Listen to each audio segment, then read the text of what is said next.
G'day, I'm Rambo. I'm a surf and ocean adventure photographer from New Zealand, but I'm filming this one from the Gold Coast in Australia. Yes, I just thought I'd make a quick video about the best surf photography accessory I bought in the last couple of years. It costs about 2% of my total water setup, but in a way it makes me twice as productive. So it's this little fella here. It's called an AxisGo, and it's a housing for my iPhone. So AxisGo are made by Aquatech. So Aquatech have been making epic surf photography housings for a long, long time. Cool thing about that is Aquatech have this mount here, which is made specifically for the AxisGo, and you can also use it for a GoPro as well. And it bolts on, so it's got 4 bolts there.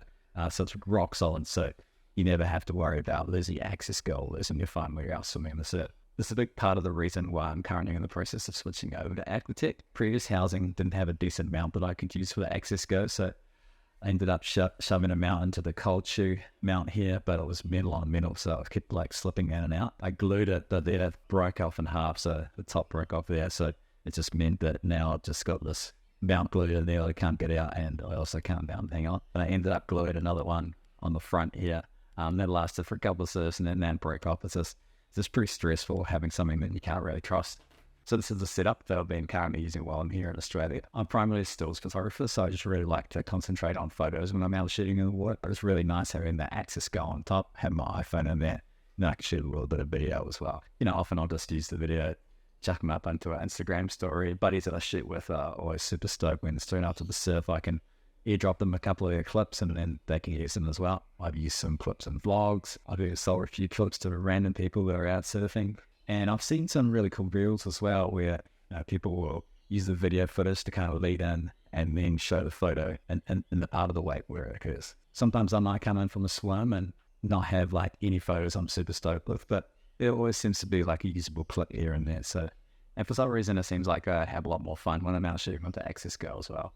Yes, so my AxisGo is a couple of years old. It's for iPhone 11. I think they might have made a couple of minor improvements to the newer models, but yeah, this one seems to get the job done for me. So the reason that I prefer to use the AxisGo instead of something like a GoPro on top is I don't really like to shoot photos below around about 50 millimeters. So yeah, I like to shoot 50 and above. And the GoPro, I find the video footage is just pretty wide. So where I'm positioned in the surf to, get like a nice photo of the wave framed up.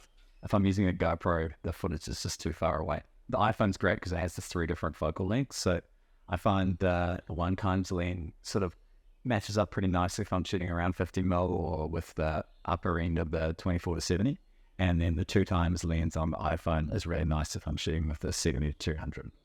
If you're shooting with the 2x lens, I really want to make sure that your AxisGo and your lens are sort of perfectly lined up, because if it's a little bit too high, a little bit too low, you'll just be videoing the top of the wave or the bottom of the wave, because that little longer perspective really zooms in. Cool thing about Aquatech is the mount stays straight no matter what, so the mount can move side to side, so you're always nailing down the middle. If you like to shoot wide a lot or you shoot a lot of fisheye, then a GoPro could be a good option, but for me, I don't really shoot under 50 mil, like I said, and the rare occasions that I do shoot wide, I just use the 0.5 lens on the iPhone, and then that gives a pretty similar perspective to the GoPro. So if I'm traveling, I want to keep things super light. I'll just leave this big housing at home and then just take that AxisGo with me just to get a few snaps. You can also get a dome port and a pistol grip for the AxisGo. I had the dome port, but I've actually only used it once. Elkie and I did a little trip up to northern Queensland and didn't really want to take a big housing, so I just rolled with the AxisGo. Using the AxisGo with the dome port's probably one of the simplest ways of the shot split photos. Because the iPhone 0.5 lens is a fixed focus and the depth of field is amazing, pretty much everything above the water and below the water is going to be in focus. Whereas if you're shooting with a full frame sensor, trying to do split shots, it's really quite difficult to get everything below the water and above the water in focus, because your focusing distance through water and air are actually quite different.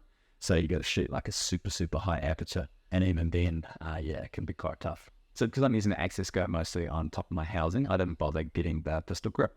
But if you were someone that was going to solely use the AxisGo for shooting water stuff, then a pistol grip would be really handy. So it's still a lot easier to manage. And Aquatech have a new pistol grip which has a Bluetooth trigger, which is really cool. So you could just be stopping on your pistol. It would be amazing. So if you want to start off getting into ocean photography, surf photography, or you just want to take some cool holiday snaps around the water, and you've already got an iPhone, then AxisGo is probably, the most simplest and cost-effective way to get out there. So the way I set up my iPhone for shooting in the water is I shoot at 4K at 60 frames per second. So 4K is great because it means if you want to crop into portrait for your Instagram story, then it's still going to come out HD. So there's plenty enough resolution for using on social media. And 60 frames per second is great because you can slow it down to half speed and still going to look super, super smooth. I've actually got another photographer who sort of adapted his mount with a few little extra extensions, and he shoots everything in portrait. So then it's sort of 4K that he can use on a story. But I find the resolution is good enough that just shooting in landscape and cropping works well for me. And then also, if you don't have it perfectly in the center of the frame, you can sort of crop from the side, either side. And then it's nice for me to have the full landscape footage as well, because if I want to do like a YouTube video or a vlog or something, then it's good to go there as well. On land, I always run my phone on low power mode, but I turn that off when I'm in the housing, so it can sort of stay on standby in video mode, and it's not going to go to sleep after a couple of minutes. I also put my phone on airplane mode, so it just turns off like the Bluetooth and the Wi-Fi kind of stuff, so it's just going to use a little bit less battery while you're out swimming. Another bonus of that is your girlfriend can't message you and ask you why you're taking so long. Can actually be super handy having your phone in the water as well. One time I was getting hungry and it was close to sunset, so I ordered Uber Eats from the lineup and had to fill it to my van by the time I got in. I always take the AxisGo with me when I'm out cruising on the jet ski. I just chuck it on like a little lanyard and then sort of have it hanging around my neck just in case we come across something epic. And then if you come across some cool ocean wildlife, you're good to go. You can just jump straight on in. I've taken the AxisGo surfing with me a few times. It's pretty fun if someone catches a wave where you're paddling back out and you can get a clip, and I can document all the times that Alpine drops in on me. It works really well, but for something like that, like a GoPro or a wrist mount's probably going to be a little bit easier. So I've been looking to upgrade my iPhone 11, but I've been waiting for Apple to bring out an iPhone that can shoot 4K at 120 frames per second. Can't be far off on sure, and that way you can slow your footage down 4 times and just have super, super smooth, dreamy slow mode. Look amazing. So then, so crack the iPhone's going to have to do. Users at AxisGo have actually given me a discount code for you guys to use. So yeah, if you decide you want to grab one, then that might save you a few dollars. They've actually given me a code for Aquatech housings as well. So if you want to grab new housing or any ports or bits and pieces, then you can save a little bit on those as well. And so that's my little rundown on AxisGo. If you've got any questions, hit me up in the comments and I'll do my best to answer them. Take it easy.